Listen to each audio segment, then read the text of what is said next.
ग्रामीण पोलिसांचं चाललंय काय? आरोपींवर गुन्हा दाखल करून आठवडा उलटला तरी अद्याप अटक का नाहीये? विधिमंडळात प्रश्न उपस्थित करून देखील गृहमंत्री गप्प का आहेत? आदी प्रश्न उपस्थित करत समाजवादी पार्टी पुणे शहराचे अध्यक्ष जांबुवंत मनोहर आक्रमक झाल्याचं पाहायला मिळालं. सासवड जवळील ऑस्करवाडी तलावाच्या परिसरात मुस्लिम बांधवांवर झालेल्या हल्ल्याचा निषेध समाजवादी पक्षाच्या वतीनं करण्यात आला होता. 12 दिवस उलटले तरी देखील हल्ल्यातील आरोपींना अद्याप अटक न झाल्याच्या निषेधार्थ आणि खुनाच्या प्रयत्नाचा गुन्हा दाखल करून कारवाई करण्याच्या मागणीसाठी समाजवादी पक्षाचे पदाधिकारी कार्यकर्ते पुणे ग्रामीण पोलीस अधीक्षक कार्यालयासमोर बेमुदत धरणं आंदोलनासाठी बसलेत. सदर आंदोलनात समाजवादी पक्षाचे पुणे शहराध्यक्ष जांबुवंत मनोहर, प्रदेश सरचिटणीस अनीस अहमद, शहर सरचिटणीस दत्ता पाकिरे, प्रदेश कार्यकारिणी सदस्य विनायक लांबे, प्रदेश कार्यकारिणी सदस्य अशोकराव गायकवाड, शहर संघटक प्रकाश डोंबाळे, अध्यक्ष छत्रपती शिवाजी महाराज नगर मतदारसंघ जावेद शेख, अझीम शेख, छत्रपती शिवाजी महाराज नगर मतदारसंघ, भारत मालुसरे, शमीम पठाण, सलीम शेख, राहुल ससाणे, अजित जाधव, जय काटे, नईम शेख, दस्तगीर शेख यांच्यासह इतर कार्यकर्ते सहभागी होते.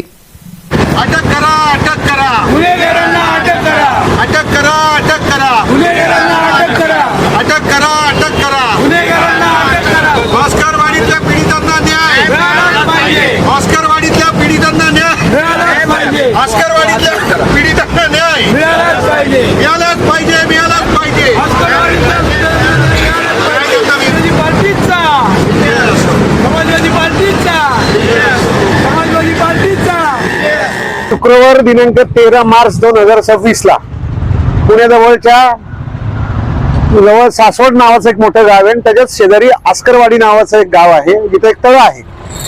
त्या तळ्याच्या शेजारी बसून मुस्लिम बांधवांचा रमजान महिना चालू होता आणि संध्याकाळच्या वेळी जेव्हा उपवास सोडले जातात तेव्हा उपवास सोडण्यासाठी काही तरुण मंडळी तिथं गेली होती. ती तरुण मंडळी तिथं गेली असताना 200-300 लोकांचा जमाव येतो आणि निर्गुण पद्धतीने त्यांना मारलं जातं आणि त्यांना जखमा होतात, त्यांच्या डोक्यावरती टाके पडतात. तो हल्ला इतका प्रखर होता की ही मुलं तरुण होती म्हणून त्या हल्ल्याचा निभाव त्यांना लागला आणि वाचले. म्हणजे प्राणघातक हल्ला करून सुद्धा 307 सारखा गुन्हा किंवा जीवे मारण्याचा प्रयत्न अशा प्रकारचे गुन्हे IPC मध्ये आणि याच्यामध्ये प्रोव्हिजन असताना दाखल केले जात नाहीत आणि 12 दिवस उलटून गेल्यानंतर सुद्धा आरोपींना अटक होत नाही. याच्या उपर असं की विधिमंडळाचं अधिवेशन चाललेलं असताना समाजवादी पक्षाचे प्रदेशाध्यक्ष माननीय आमदार अबू आझमी साहेब प्रश्नोत्तर करतात आणि सभागृहामध्ये उत्तर दिलं जात नाही आणि आरोपींना अटक होत नाही. याचा अर्थ असा आहे की हे जो अशा प्रकारे पुणे शहर आणि परिसरामध्ये जिल्ह्यामध्ये अशा प्रकारचं दुहीचं वातावरण केलं जाते, हे सत्ताधाऱ्यांच्या म्हणजे त्याला सत्ताधाऱ्यांची फूस आहे का काय असा संशय निर्माण होण्यासारखं पुणे जिल्ह्यामध्ये वातावरण झालेलं आहे. आणि शांततेचं माहेरघर म्हणजे महात्मा फुले, छत्रपती शिवाजी महाराज, लोकमान्य टिळक यांच्या सगळ्यांच्या पदस्पर्शाने पावन झालेली ही भूमी आहे. इथं संत परंपरेचा मोठा इतिहास आहे. म्हणजे ज्या सासवडची मी गोष्ट करतोय तो संत सोपान काकांचा आहे आणि वारकरी संप्रदाय हा इतका सहिष्णू संप्रदाय असताना आणि संत तुकाराम, संत ज्ञानेश्वर, सोपान काकांची ही भूमी असताना जर अशा पद्धतीने असहिष्णुता वाढवणाऱ्या जर घटना घडत असतील तर पुणे जिल्ह्यातले नागरिक म्हणून, पुणे शहरातले नागरिक म्हणून आमच्यासाठी हे वातावरण चिंतेचं आहे.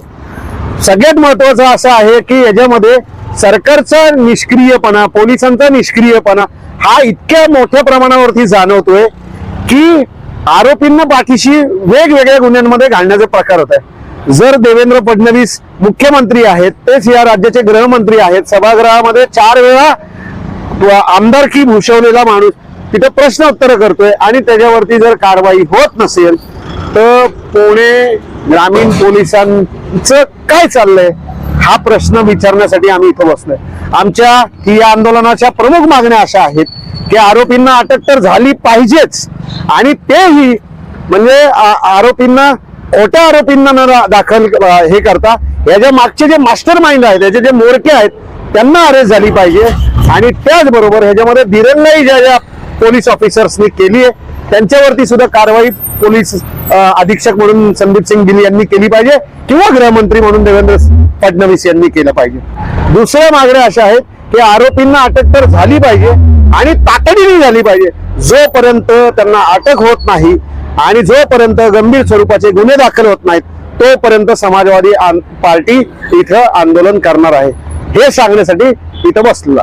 10-12 दिवस उलटून सुद्धा जर आरोपी सापडत नसतील याचा अर्थ पोलिसांकडूनच कुचकामी प्रयत्न होत आहेत आणि त्यांना आता एक यापूर्वी बोपदेव घाटात त्याच घाटामध्ये एक रेप केस झाली. त्यावेळेस पुणे ग्रामीण पोलिसांनी शहर पोलिसांनी मिळून हजारो मोबाईल कॉल ट्रॅक केले होते. तिथे सगळे कोंढव्यापासून ते पार वर घाटापर्यंत जेवढे सीसीटीव्ही होते ते सगळे तपासले होते. मग या प्रकरणात ते का होत नाहीये?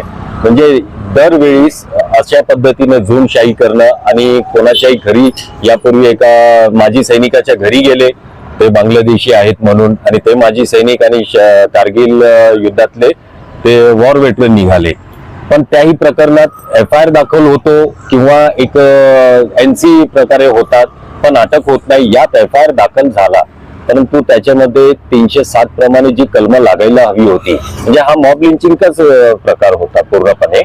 ते एवढा मोठा मॉब येतो आणि जर 15 तरुणांना 150-200 जे वेगवेगळे आकडे येत आहेत सारखं, एवढा मॉब आल्यानंतर ते जीवाशी मारण्याकरताच आले होते, परंतु 307 सुद्धा कलम लावण्यात आलेलं नव्हतं. नंतर पोलिसांनी आता एक मला वाटतं 2 दिवसापूर्वी तो कलम ऍड केलाय, पण कलम ऍड करतायत, FIR सप्लिमेंटरी करतायत, परंतु अटक होत नाहीये. तरी 10-12 आम्ही एकच दिवसात ही मागणी करत नाहीये की आज झालाय इन्सिडेंट तर आजच अटक व्हायला हवी आहे.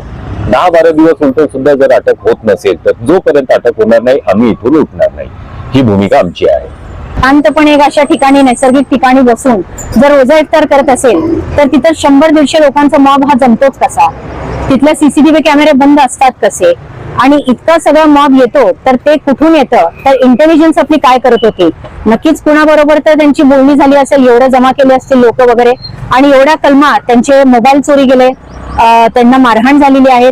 तिथं फक्त एकच कलम लावून बाकीचे कलम न करता आयडेंटिफाईड करून सुद्धा काही लोकांना आतापर्यंत पुणे ग्रामीण पोलिसांनी त्याच्यामध्ये कुठल्याही एका गुन्हेगाराला काय म्हणतो आयडेंटिफिकेशन होऊन सुद्धा अपराधांची त्यांना आतापर्यंत अटक केलेली नाहीये.